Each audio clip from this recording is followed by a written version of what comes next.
Balita Evening Edition. Magadulong sa inyo sang mga nagapanguna nga balita lokal, national, international, sports, kag entertainment. Aksyon! Balita Evening Edition. Kag karon ang inyo news team. Una sa balita, una sa aksyon. Bayang kabisyadad sa Bacolod, Western Visayas, kag bugos nga Pilipinas sa welcome na sa pagpangalagad sa aksyon Balita Evening Edition. Karon nga adlaw Lunes, Setyembre 12, 2022. Makitaan kita live sa among official Facebook page kag sa YouTube channel ang Aksyon Radyo Bacolod kag mabatian pagi sa www.actionradyobacolod.com.ph. Kaming inyong mga tag-balita. Aksyon and Defensor Lisa. Kag Aksyon Dale Salazar para sa mga pangulong dinala na una kita sa mga balita lokal. Bacolod Mayor Benitez nag-issue na sang cease and desist order para ipuntat ang pagtampok sang duta sigad sang baybay sa barangay Banlago. Sentido komon ginapanugyan sa publiko angkod sa optional nga pagsuksok sang face mask. Sa balita national, optional nga pagsuksok sang face mask gintugutan na ni Presidente Marcos. Bakuna sa kabataan edad 0 to 4 years old pending pa sa FDA. Detalye sa mga balita lokal pagkatapos gid lamang sini. This is my life.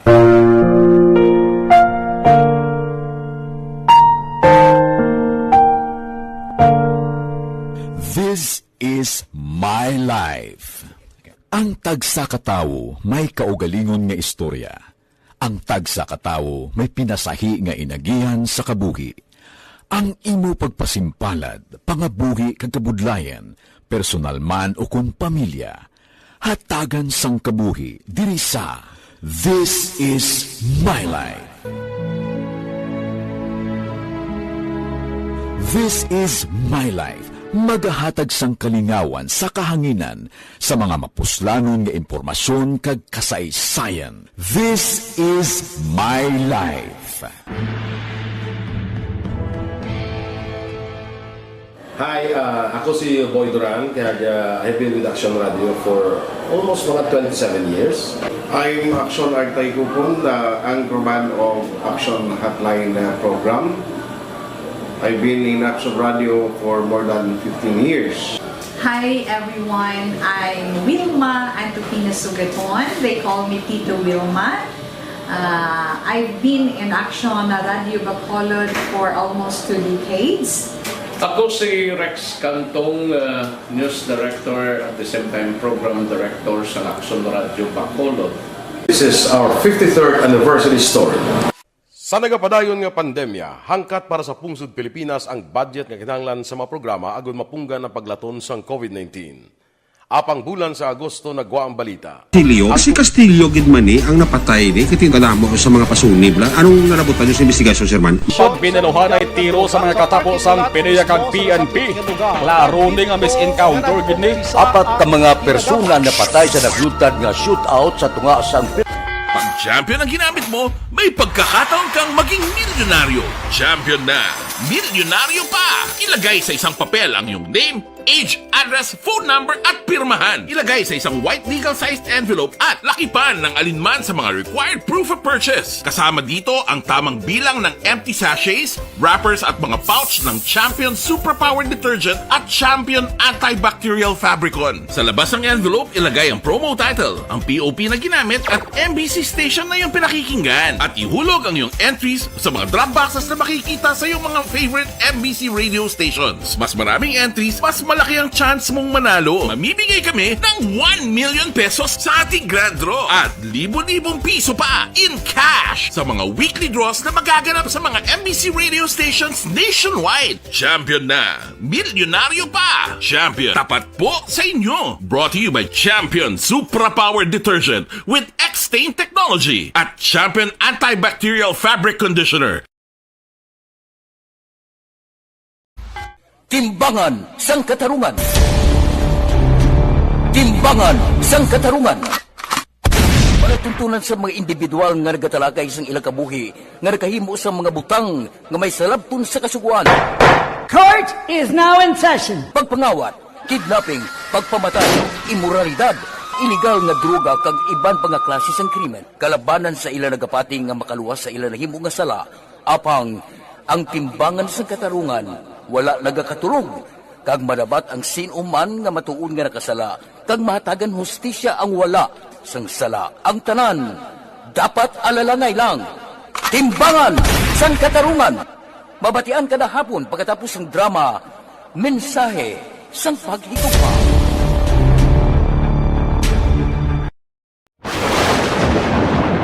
Ang elementary nga evacuation center na concern din baha man. Uy, kasi pinagamat-amat kumansaka ang tubig. Actually, ko po medyo mataas na ang tubig. So, ginaulat natin nga pasiwala nga nag-traffic to or nag-traffic dito sa sulod. Ang continuous rain ang nag-isang sa factor sa pagsaka at sining tubig sa subong.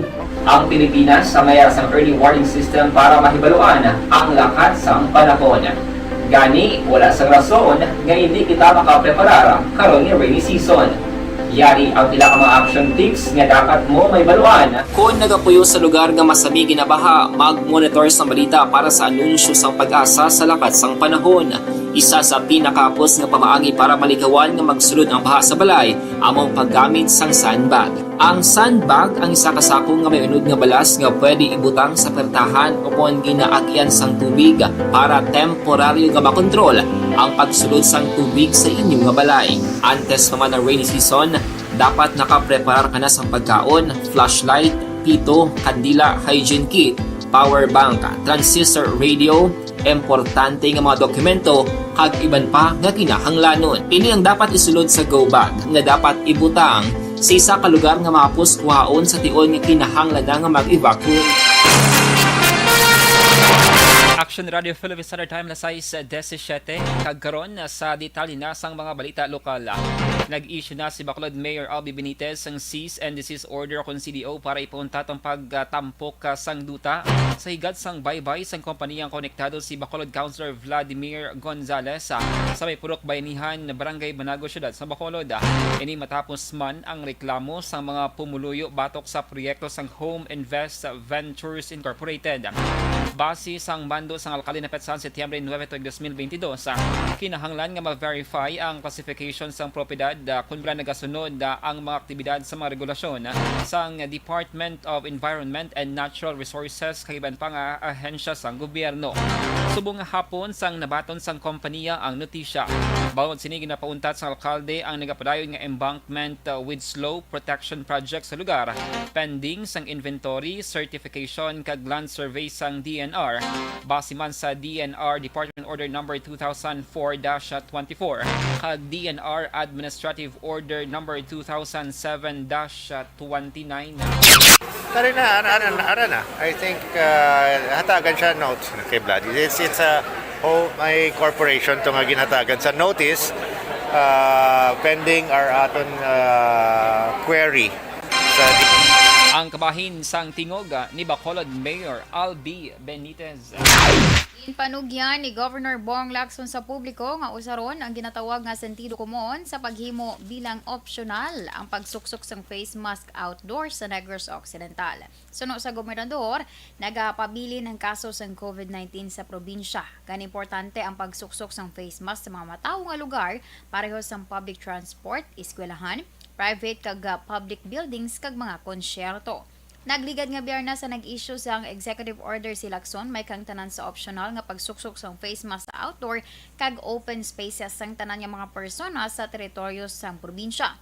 Ini matapos permahan ni Presidente Ferdinand Marcos Jr. ang EO number 3 na nagatugot sang voluntaryo nga pagsuksok sang face mask. Ang Negros Occidental amo ang ikatlo nga lugar sa Pilipinas nga naghalog sa mask mandate. Una amo ang syudad sang Cebu kag ginsundan sang Iloilo. Nagalaom si Negros Occidental Governor Bong Lacson nga mapondohan sang tingob ang panay gimaras sa Negros kon PGN Bridge Project. Ining reaksyon sang gobernador sa palayag ni Senator Franklin Drilon nga ang pondo nga ipalone sang gobyerno sang South Korea paagiman sa Export-Import Bank of Korea ang para lamang sa panay gimaras nga taytay.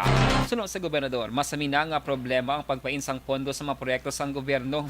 Ganihemplo sang gobernador ang Build Project sang administrasyon ni Presidente Presidente Rodrigo Duterte. Sa diin 12 lamang sa 119 ka mga proyekto ang nakompleto bangod sa kakulang sang pondo. Nagapati si Lacson nga magauna ang construction sang Panay Guimaras bangod dinhi ang may manubo lamang nga kalawigon kag magamay nga pondo nga ginakinahanglan na. Ang PGN project ang may duwa ka mga components iniamo ang 13 km Panay Guimaras Bridge o kon Section A hanggang 19.47 km Guimaras Negros Bridge o kon ang Section B. Ginpermahan subong hapon ang Memorandum of Agreement sa tunga sa Bacolod LGU kag Ayala Mall para sa Bacolod Express Service Office sa Beso nga tukuron sa 3rd floor sang mall. Ang MOA ginpermahan ni Mayor Albi Benitez kaupod si City Administrator Pacifico Maghari III, Maria Sharon Shuko ng General Manager sang Ayala Mall sa Capital Central kag Joyce Gray Salamisan ang Chief Finance Officer sang Ayala Malls Capital Central. Suno kay Benitez, tuyo sang Beso nga mapahapos ang pagkuha sa mga dokumento sa gobyerno. Ang Beso ginalakipan sang DSSD, Local Civil Registrar, POPCOM, Office of the Building Official, Business Permits and Licensing, Local Economic and Investment Promotions Office, Public Employment Services Office, City Police Office, Traffic Authority Office, City Treasurer's Office, City Tourism Office, National Agencies kag City Health Office. Nagpasalamat si Shukon sa alkalde sa parahang pagsalig kag suporta sa Capital Central kag nagalaom ini nga ang partnership ang panugod sa bag-o kag maayo nga sistema sa pagserbisyo. Ang Beso ang ginapaabot magabukas sa Desyembre 2022. Sa dugang pang balita lokal, ginpahayag ni Attorney Lysander Bong Dilag ang spokesman ni Mayor Albi Benitez nga vindicated ang alkalde matapos ang ginbasura sa COMELEC 2nd Division ng election protest na ginfile ni Ani Mayor Evelio Leonardia. Suno kay Dilag ginakalipay sang administrasyon kag sang alkalde ang issue angon sa legitimacy nga ginakwestiyon sang nalutos nga kandidato. Ginpatag ni Dilag nga base sa resolusyon ginbasura ang petisyon bangod ini ang improperly filed kag insufficient informa. Para kay Dilag may mga kliyente nga wala nagabaton sang mandat sang COMELEC kasunod man sang pahayag sang kampo ni Leonardia nga wala pa sila sang may nabaton nga komunikasyon na.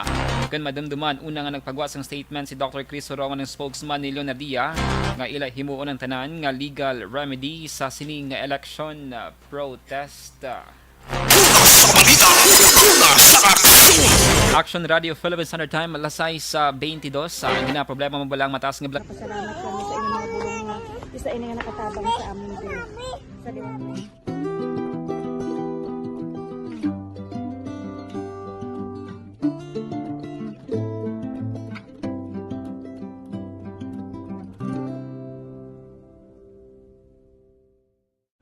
ang pagbulig sa isig kapareho, hindi mabayaran sang anuman nga kantidad.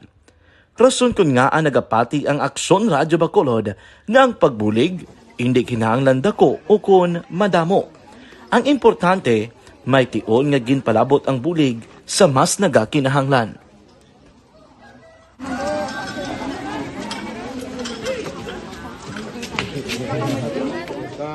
So salamat man kay nag-abot kita diri sa Purok Kalubihan Boss no, sa Barangay Mailom. We understand nga daw talaga sala na din sa kaan nga lugar sa periyos ni nga mga activities. So nagpasalamat kita kay nakaserbisyo kita sa madamo naton diri nga mga pumuluyo no. Pasalamat man kita kay Kapitan I. Torres sa mga katapos sang Bago City Health Office sa pagpumuno ni Dr. Ferdinand Mayoga kag sa tanan nga pumuluyo dire sa Purok Mailom, sa Barangay Mailom for welcoming us sa atong sining medical mission dire. We hope someday makabalik kita dire kag makahatag liwat sa kun ano aton nga ma-share sa aton nga mapumuluyo dire sa Barangay Mailom. Ang Barangay Mailom sa syudad sang Bago ang isa sa pinakamalayo nga barangay sa amuman nga syudad. Aminado naman ang pila ka mga residente sa lugar nga tumalagsahon lamang sila nga makabaton sang pila ka mga serbisyo gikan sa gobyerno bangod man sa kalayuon sang ilang nga lugar. Ilabi na ang bulig para naman mapaayo pa ang ila ikaayong lawas. Rason ko nga nagapasalamat sila sa Aksyon Radyo Bacolod nga naghimo sang inisyatibo nga malabot ang ila komunidad kag mahatagan sila sang mas nagakaigo nga pagbulig. Mga ano nga wala kwarta para magpa-check up. Nagano kami libre sila nga check up diri hatag nga mga bulong kag vitamins sa mga bata. bata man ang damo di kay salamat. Nanging kaupod man sang Aksyon Radyo Bacolod sa sininga aktibidad ang katapo sang Bago City Health Office gikan man sa ila local government unit sa pagpangunan ni Mayor Nicolas Yulo. Kaupod man ang Barangay Council sang Barangay Mailom sa syudad sang Bago. Una nagapasalamat ako sa Aksyon Radio nga naghatag sini sang isa ka programa nga medical mission kag nagapasalamat dito sa dako sa kaya ang Corman Boy Duran sa ilan ni Ma'am Dorel kag sa team sa Aksyon Radio and dako na ni nga bulig para sa akong barangay kag sa tawo sang Purok Kalubihan 2 sa paghatag sang libre nga bulong. So kami nga mga barangay officials nagapasalamat man sa tanan nga mga doctors, sa midwife, DSW nga naghatag man sang ila oras sa pag atipan sang akong mga tao. So again, mayong aga kag madamog ini salamat. Ako gali si Chidoro RP Jr. SK Kagawad sa Barangay Mailom.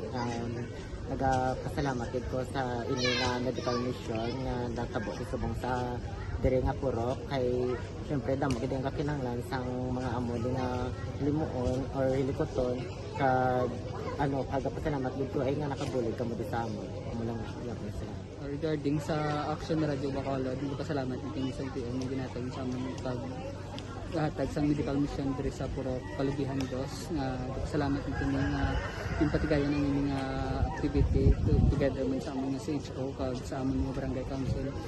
Ako si SK Chairman Clerk de la Peña nagapasalamat kid sa Aksyon Radio Bacolod. Nagapasalig naman ang Aksyon Radyo Bacolod nga magabadayon sa pagdulong sa mga balita nga patas, balanse, matuod kag may basihan.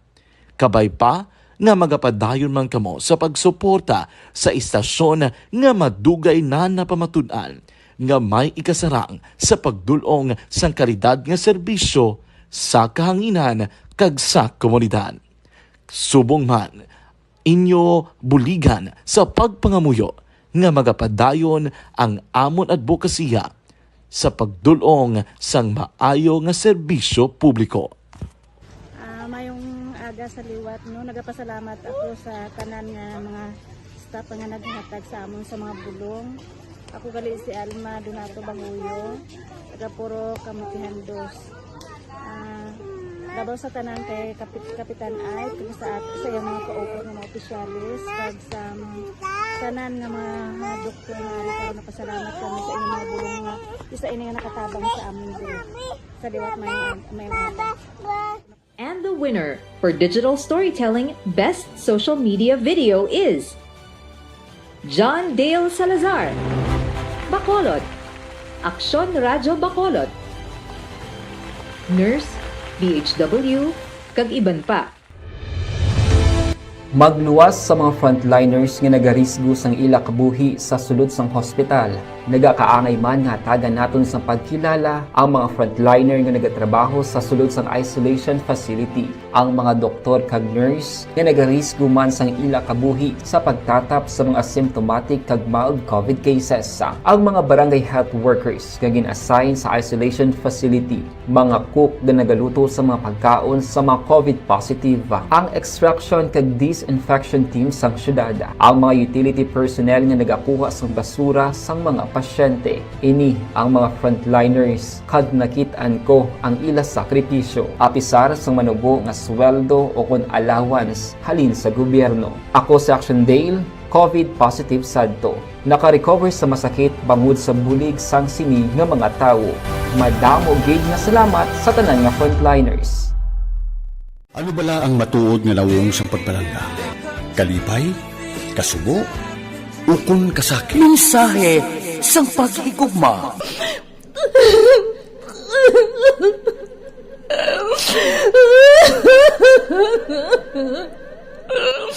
Mensahe sang paghigugma. Ang kada persona ang may pinasahi nga paglaragway sa matuod nga simbolo sang pagpalanggaan. Mensahe sang paghigugma. Ginatakos ang gugma sang tagsa-tagsa kung daw ano kahuyang kagkabakod. Michael! Palangga ko ba di ka? Agay ka, maluoy ka! Hindi siya magpatya! Mensahe sang paghigugma. Nangari-sari nga mga kasaysayan nga ginpadala sang aton mga tagpalmati. Nga tagan kabuhi sa palatuntunan nga ini. Dumagyak ka na klase sa babae! Dumagyak ka! Mensahe sang paghigugma. Pagkatapos ng programa ni Tita Welma nga, This is My Life.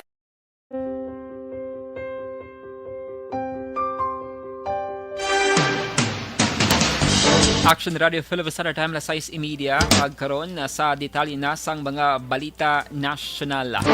Ginpermahan na ni Presidente Ferdinand Marcos Jr. ang Executive Order No. 3 nga nagatugot sang voluntaryo nga pag-usar sang face mask sa mga outdoor settings. Ini ang ginanunsyo ni Press Secretary Trixie Cruz Angeles subong adlaw Lunes. Kinpahanumduman ni Cruz Angeles nga sa piyak nga voluntaryo gina-encourage sang para sa mga immunocompromised may edad kang hindi pa kompleto ang bakuna nga magsuksok sa gihapon sang face mask. Ginpahayag sini ang face mask ang ipabiling isuksok sa indoor, private kag public establishments. Lakip ng public transportation kag sa outdoor setting ang physical distancing ang hindi mapatuman. Pending pa sa Food and Drug Administration o FDA ang aplikasyon nga pag-issue sa Emergency Use Authorization sa COVID-19 vaccines para sa mga kabataan edad 0 to 4 years old. Ini ang sabat ni DOH Officer in Charge Maria Rosario Vergeres ang ginpamangkot ni Iloilo Representative Lawrence Defensor kung ginakonsiderar na sa ahensya ang pag-administer sa COVID-19 vaccine sa mga kabataan sa nasambit nga age group. Sa karon nga ang duha ka American-made vaccine brands nga Pfizer kag Moderna ang ginausar na sa mga kabataan below 5 years old sa US. Tungod sa ni nanawagan si Defensor sa DOH nga magdesisyon sa pagpabor sa pagbakuna sa mga kabataan below 5 years old. Ilabi pa nga ang nasambit nga age group ang may masobra 2% natapikan sa COVID-19 sa bilog nga kalibutan.